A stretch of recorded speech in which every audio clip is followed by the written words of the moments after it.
This is my true story. I spent decades building a life with my wife, believing loyalty and love would carry us until the end. I trusted her completely, and I even supported my brother through his hardest times, paying his debts and giving him work when no one else would. But betrayal has a way of hiding where you least expect it. One day, I discovered they had turned against me together, mocking everything I had built. And when she called me just an old man, I decided to show her the power she forgot I had. Before I tell you what happened, tell me where you're watching from, and please subscribe so my story can reach more people like me. When I look back over the decades of my life, I see nothing but the endless sacrifices I made to keep my family safe, loved, and secure. My marriage was built on the idea of trust, the kind of trust that makes you believe nothing in the world could break it. I met my wife when I was young and full of fire, ready to take on the world with calloused hands and a determined heart. Together, we built a home, brick by brick, dream by dream. Every paycheck I earned, every hour I sweated away in work, went into providing for her and the family we were raising. I thought loyalty was permanent, something so sacred that even storms couldn't shake it. I gave her everything, not just money or material things, but the best years of my life. I trusted her with my heart, with my secrets, with my future. I thought the vows we spoke were unbreakable, and for many years, I carried the pride of being a husband who stood by his wife's side through good times and bad. I looked at her not just as a partner, but as a part of my very soul. It wasn't only her I sacrificed for. My brother, younger and struggling, often found himself drowning in problems, debts he couldn't pay, work he couldn't hold, mistakes he couldn't undo. While others turned away, I stepped in. I covered his loans when collectors threatened him. I found him jobs when no one else would hire him. I gave him shelter, food, and dignity when he had nothing. I defended him against those who called him reckless, telling the world that family meant standing together even when one of us faltered. For years, I believed I was doing the right thing. I believed my brother would one day rise up stronger because of my support. I believed my wife, who saw how much I sacrificed for both her and him, would love me more for it. I believed loyalty and blood would bind us forever. I thought we were unbreakable, 3 lives tied together in trust, in gratitude, in family. In my heart, I never questioned them. When my wife came home late, I trusted her explanations. When my brother needed money, I gave it without suspicion. When whispers in the community reached my ears, I shut them out, telling myself that my family was stronger than gossip. I believed loyalty was the armor that protected us from betrayal. What I didn't know, what I couldn't allow myself to imagine, was that the very 2 people I had sacrificed most for were slowly weaving betrayal behind my back. While I believed I was building a fortress of trust, they were quietly breaking it brick by brick. But in those years, before the truth came out, I lived with pride, believing I had given my wife devotion and my brother salvation. I believed I had secured loyalty that would last a lifetime. The cracks did not come all at once. They appeared slowly, like shadows creeping in at the edges of a bright room, so faint at first that I convinced myself they weren't there. My wife, once warm and attentive, began to grow cold. She no longer asked about my day. She no longer waited for me at the door when I returned home. Her laughter, once shared freely with me, became reserved for phone calls I wasn't meant to overhear. When I asked her what was wrong, she would wave it off, saying she was tired or stressed or simply not in the mood. I told myself it was just age, just the wear and tear of life. But deep inside, I felt the distance growing. My brother, too, began to appear more often at the house. At first, I welcomed it. I thought perhaps he was finally learning to steady himself, to stand as a man who valued family over mistakes. He came with excuses, to drop something off, to discuss business, to ask for advice. I did not question it. After all, hadn't I always been the one to defend him, to give him a chance when no one else would? I believed his presence was proof that family bonds were still strong. I had no reason then to see it as anything more than that. But excuses piled up. His visits became too frequent, his timing too convenient. I would find him sitting at the table with my wife, talking in low voices, silencing themselves when I entered the room. When I asked what they were discussing, they dismissed it as nothing important. Sometimes I would come home early and see them step back quickly, as though caught in a moment that didn't belong to me. But again, I silenced my instincts. I told myself I was imagining things. I told myself suspicion would make me a bitter man, and bitterness was not the life I wanted. Nights grew lonelier. My wife would claim she was visiting a friend or running errands that stretched far too late. When she returned, her explanations were practiced, and I forced myself to accept them. My brother, meanwhile, seemed more confident, more comfortable in spaces that once belonged to me. He would pour himself a drink without asking, laugh too easily, and look at me with an expression I couldn't quite read. Still, I ignored the alarm bells ringing inside me. I blamed myself for the changes. I told myself I was aging, that perhaps I had grown less interesting, that my conversations were dull compared to the energy of younger men. I thought maybe my wife simply needed more excitement than I could give, and my brother, reckless, charming, irresponsible as he had always been, was filling that void in ways I could not. But admitting that thought felt like a betrayal of my own, so I pushed it down, buried it, and pretended not to see what was becoming clearer with each passing day. The distance was no longer subtle, it was becoming a wall. My wife's eyes no longer lit up when she looked at me. My brother's respect for me seemed to fade with each visit. And yet, I clung to denial. I convinced myself that everything was fine, that family loyalty was unbreakable, that love could not be replaced. What I did not know then was that by ignoring the signs, I was only giving them more room to betray me. The truth came to me not with whispers, not with suspicion, but with the kind of clarity that shatters a man's world in a single moment. For months I had ignored the signs, the late nights, the hushed conversations, the strange comfort my brother had found in my home. I told myself it was nothing. I told myself loyalty was stronger than doubt. But loyalty, I would learn, is only strong when it flows both ways. The night I discovered the truth, the last illusion I held crumbled to dust. It was late, the house too quiet, the kind of silence that makes every creak of the floor seem louder than thunder. I had returned earlier than expected, a small gift of fate that exposed everything. As I walked toward the kitchen, I heard voices, low, intimate, filled with a tone I had not heard from my wife in years. I stopped, my breath caught in my chest, and listened. Her laughter, soft and tender, mixed with a voice I knew too well. My brother. I wanted to believe I was mistaken, that perhaps it was innocent.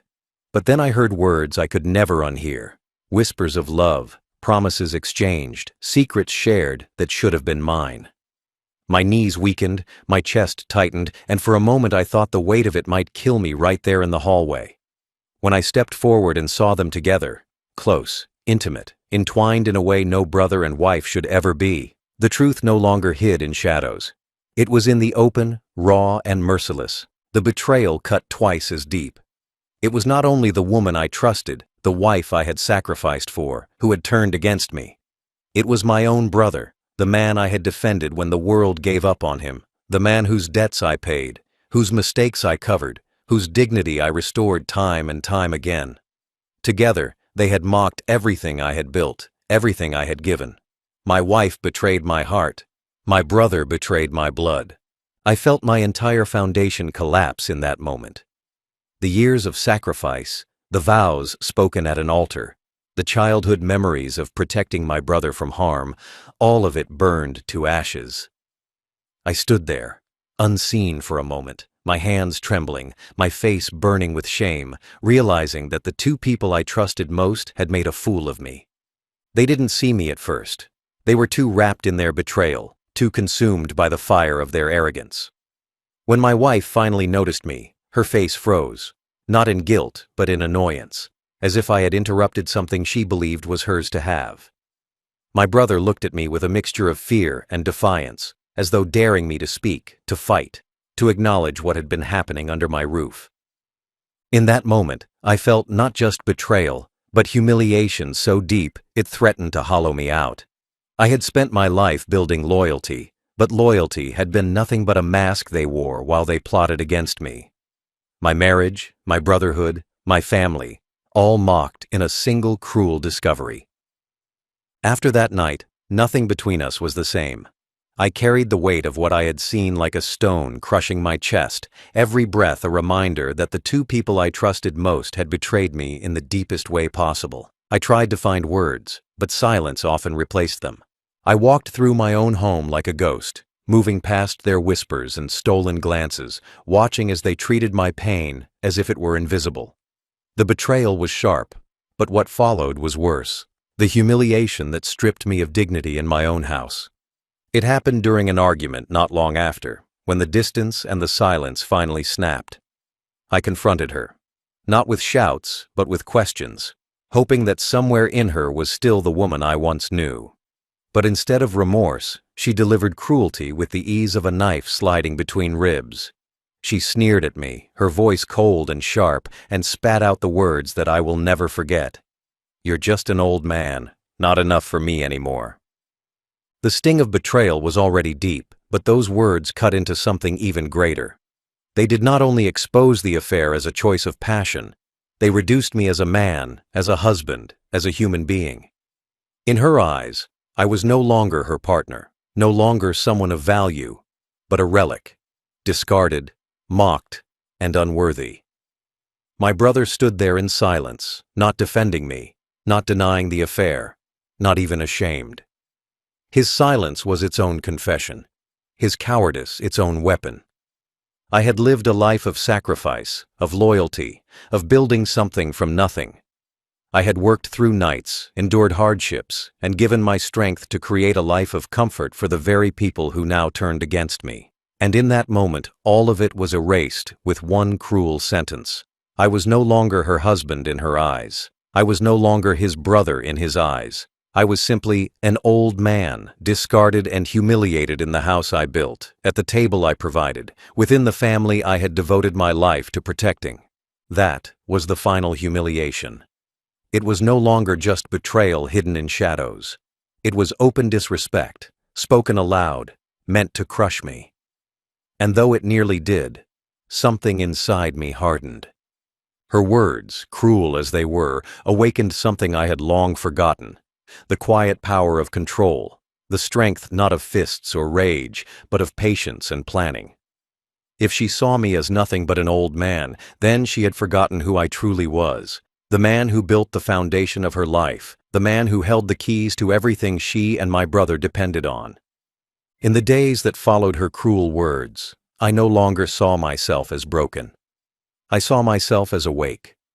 For years I had let love blind me to the truth, had let loyalty silence me when I should have acted, had let trust turn into chains.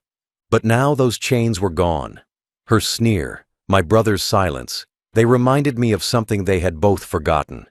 They thought I was powerless, too old to matter, a man with nothing left but fading years. But they had forgotten the foundation of everything they enjoyed, every account, every asset, every business venture, every signature still tied back to me. I had spent a lifetime building not only a family, but also a legacy of work and stability. My name was on the deeds, my name was on the businesses, my name was on the joint accounts they freely spent from without a second thought. Even the luxuries they flaunted, the house they lived in, the car they drove, the trips they took, all of it had roots in the sacrifices I had made. And though they had tried to erase me emotionally, they could not erase me legally. The power, though invisible to them, still rested quietly in my hands. They were arrogant because they confused comfort with independence. They believed that just because I no longer raised my voice, I no longer had control. They thought betrayal was without consequence because they no longer saw me as strong. But strength does not always roar.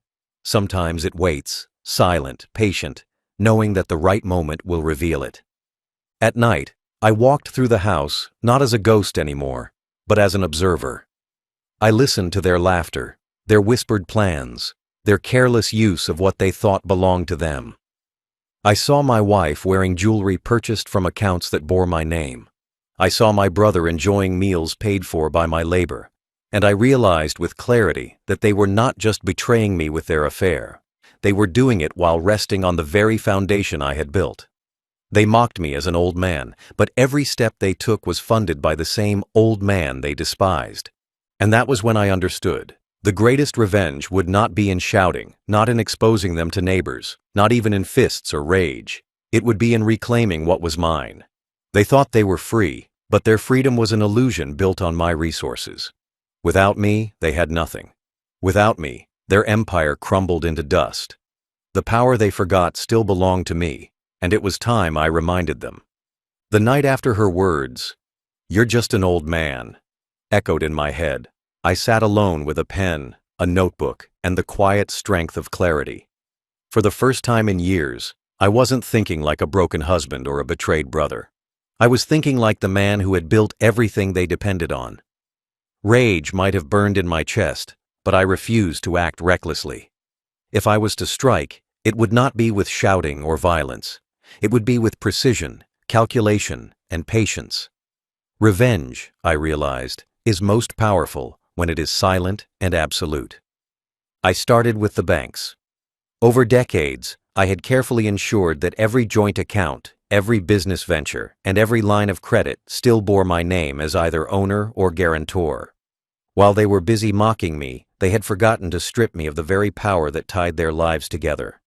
I knew the system, I knew the people at the institutions, and I knew exactly how to move money without leaving a trail they could follow quickly enough to stop me. I contacted my lawyer, a man who had stood by me through years of financial dealings, and explained in calm detail what needed to be done. His face grew tight, but he nodded. Business was business, and legality was on my side. Next, I reviewed the properties. The house they lived in, the car parked in the driveway, even the vacation property they bragged about to relatives. All of it was tied to my investments, my accounts, my authority. Quietly, I began drafting the documents to revoke access, to shift ownership, to transfer titles into places where they could never reach. While they laughed in another room, believing I was nothing but a silent old man, I was building the machinery of their downfall one signature at a time. But it wasn't only about taking what was mine. It was about ensuring they had no safety net, no backup plan, no secret escape. I traced every account I knew my brother had access to, every credit card my wife used freely, every subscription, every little thing they thought was permanent. With the help of my lawyer and the institutions that still recognized my authority, I began to pull the threads. Quietly, silently, patiently. I planned not just to wound them, but to leave them standing in the ruins of their own arrogance. They thought betrayal made them powerful, but I would show them that their so-called power was nothing without me. I pictured the morning they would wake up, smug and sure of themselves, only to find every card declined, every account frozen, every bill unpaid. I imagined the panic, the arguments, the realization dawning on their faces that the old man they mocked was the same man who had just erased the life they thought they controlled. The plan was simple in concept, but devastating in execution. Take back everything they relied on, leave them with nothing but each other, and then vanish. My disappearance would be the final nail in the coffin, the proof that I was not broken, but reborn. They had humiliated me publicly, but my revenge would humiliate them permanently. The plan that had lived on paper and in my thoughts for weeks finally came alive in silence, swift and unstoppable. I moved carefully, like a man walking through a storm with steady steps, each action deliberate, each signature final. My lawyer filed the necessary paperwork, my banker nodded at my instructions, and one by one the ties that gave them comfort were cut. There was no shouting, no warning, no sign of what was about to come. I had been quiet for years, and so my revenge too would arrive quietly, until the moment it struck like thunder. The first strike was the accounts. Overnight, balances shifted into private holdings they could not access, and every joint card they once swiped so carelessly went dark. My wife had grown used to buying whatever she wanted without a second thought, while my brother had relied on those accounts to fund his reckless habits. Now, when she went to pay for groceries, the card declined. When he tried to withdraw cash, the machine refused. Confusion came first, then panic. I could see it in their eyes that morning as they whispered urgently over breakfast, thinking it was a mistake, a technical error, something small. But I knew what was coming. The realization that nothing left in their hands was truly theirs. The second strike was the properties. Titles changed hands in silence. The home they thought was theirs, the car my brother drove like it belonged to him, even the vacation place they bragged about. All gone. Notices would soon follow, but by then, it was too late. Every key they held was meaningless. Every door they thought they controlled now stood in my name alone. They had built their betrayal under the roof I provided, but the roof itself no longer belonged to them. The third strike was the collapse of credit. Without my signature backing their accounts, without my guarantees securing their loans, everything fell apart. Bills went unpaid, collectors began calling. The image they had built of wealth and independence crumbled in hours. Their laughter turned into arguments, their confidence into desperation. I watched from a distance, calm and deliberate, as the walls of their arrogance fell in on them. On the final morning, before they could piece together what had happened, I made my quiet exit. I packed a single suitcase, nothing more. I left behind the photographs, the memories, the hollow shell of a house that no longer meant home. And with me, I carried not just the fortune they once relied on, but the dignity they thought they had taken from me. As I closed the door behind me, I felt no sorrow, no regret, only freedom. They woke to find everything gone, the money, the security, the comfort, even me. And in that silence, I knew the execution was complete. The morning after I vanished, the house that once echoed with their arrogant laughter became filled with panic. My wife and my brother woke to a new reality, one they never imagined, one they could never have prepared for. The accounts they had grown so dependent on were frozen, their credit cards declined, their cash reserves gone as if the earth had swallowed them whole. The comfort they flaunted, the arrogance they wore so proudly, collapsed in a single night. Their betrayal had been easy to commit when they thought they stood on solid ground, but now that ground had disappeared beneath them. The arguments began almost immediately. Neighbors heard the shouting, the raised voices, the sound of plates shattering against walls. She accused him of ruining everything. He accused her of using him. Together, they realized too late that their lives of indulgence had never been theirs to begin with. Every luxury they had enjoyed had been funded by me, the old man they mocked, the one they believed was powerless. Now, stripped of the illusion of independence, they were forced to face the truth. They had built their affair on a foundation they never owned. Relatives soon learned of their downfall. The whispers spread quickly, as whispers always do. Cousins, uncles, and old family friends shook their heads in disgust. Some pitied me for the betrayal I endured, but when they learned that I had taken everything and walked away, their pity turned into respect. My wife and my brother became the subjects of ridicule, their reputations destroyed, their names spoken only in tones of disbelief and scorn. To the community, they were no longer a couple basking in stolen comfort. They were beggars fighting over crumbs of a life that no longer existed. The empire they believed they had taken from me collapsed with a speed that stunned even them. Bills piled up with no money to pay them. Collectors called daily, demanding funds that no longer existed. The house, once a symbol of their betrayal, was repossessed. The car disappeared from the driveway. The trips, the shopping, the indulgence, all gone in a matter of days. Their faces, once filled with smug confidence, were now twisted in despair. And through it all, my absence cut them deeper than any words could have. They searched for me, called old contacts, begged relatives for answers. But I had vanished without leaving a trace. To them, I was gone forever, taking with me not only the money, but the life they had stolen. Their punishment was not only poverty. It was the silence I left behind, the emptiness where I once stood, the reminder that the man they mocked was the same man who erased them.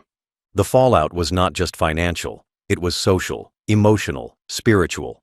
They were trapped together, the affair that once gave them excitement now turning into chains. With no money, no respect, and no escape, they became prisoners of their own betrayal. And every day they lived in that ruin was another day of justice served. When I closed the door of that house for the final time, I felt no weight of sorrow on my shoulders, only freedom.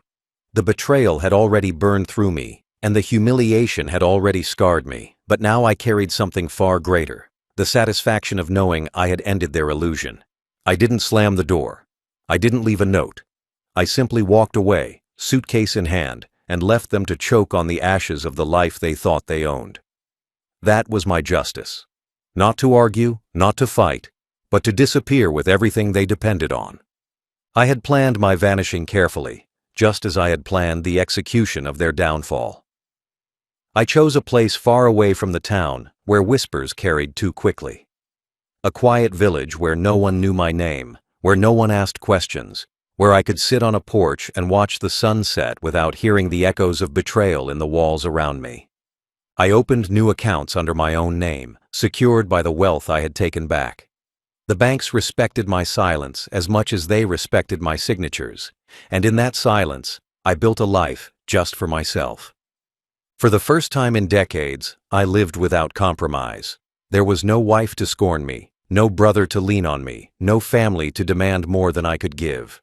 I ate when I wanted, I slept in peace. I walked through quiet streets where no one pointed, no one whispered, no one laughed at me. I was invisible to them, and in invisibility, I found peace. Back in the town I had left, I knew the chaos raged on. My wife and my brother, stripped of their stolen comforts, searched desperately for me. They begged relatives for help, lied to neighbors about what had happened, tried to explain away their sudden ruin. But no one believed them, and no one cared. They had destroyed themselves with betrayal, and I had simply ensured that their destruction was complete. They were penniless, broken, bound together by nothing but regret. And the man they mocked as just an old man was gone, beyond their reach, untouchable. My disappearance was not an escape. It was a declaration. It was me saying, I will no longer live in the shadow of betrayal. I will no longer carry humiliation in silence. I will no longer sacrifice for those who spit on my sacrifices. I will live the rest of my life in dignity, even if I live it alone. And as I sat in my quiet new home, watching the world move peacefully around me, I felt something I hadn't felt in years. Freedom, pure and unshakable. In the end, justice did not arrive with shouting, fists, or angry confrontations.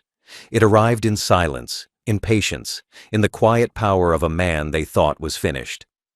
My wife believed calling me an old man would strip me of value. My brother believed betraying my blood would make him stronger. Together, they thought they had broken me. But they forgot one truth. The same hands they mocked as weak were the hands that built the foundation of their lives, and those same hands were capable of erasing it. As I sat in my new home, far from their reach, I felt the peace of victory without noise. My meals tasted better because I ate them without humiliation. My sleep was deeper because no betrayal haunted the walls around me. I no longer walked through rooms filled with lies. I walked under open skies filled with freedom. The money I reclaimed was not just currency. It was dignity, proof that I had never been powerless. They had only mistaken my silence for weakness. Meanwhile, they remained behind, trapped in the ruins of their choices. Without me, they were nothing. Every bill reminded them of what they had lost. Every closed door reminded them that respect cannot be bought when trust is broken. Their reputations crumbled, their friends disappeared, and their comfort dissolved like sand slipping through their fingers. They were left with each other, two betrayers bound together by emptiness, penniless and despised. That was their punishment. Not just poverty, but the mirror of their own betrayal staring back at them every day. I did not need to watch their downfall to feel justice. I did not need to see their faces twisted in regret. Knowing was enough. Living free was enough. Their laughter had once humiliated me, but now my silence humiliated them far more deeply. They thought they had erased me, but it was I who erased them from the life they once lived. Final thought. She called me an old man, but it was my hands that emptied their future and erased their comfort. In the end, it was not betrayal that defined me. It was justice.